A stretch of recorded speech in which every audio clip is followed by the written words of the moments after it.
来看2005年亚太药剂医学会早起伫台北南港的展览馆来举行。总统热清德的致辞时表示讲，药剂病是全球公共卫生真重大的挑战哦。咱台湾有9万外人的西药剂，一档就爱开15亿的美金。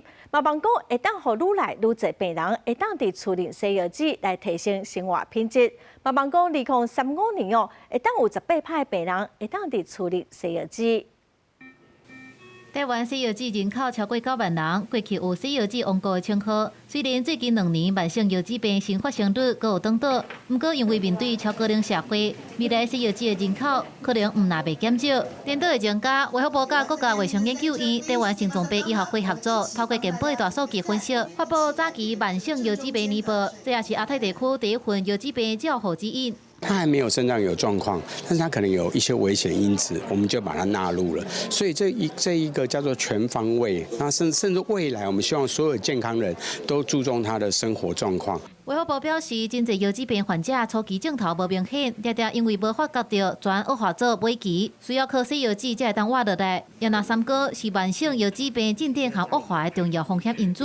所以这份年报头一届结合初期甲尾期的药剂病完整的资料甲风险分级指标，针对无共风险等级的患者，提供药啊甲卫生教育等精准的照护模式。糖尿病整合照护计划跟大家医的结合，然后导入了把肾病融合在糖尿病的照护里面啊，这个是一个。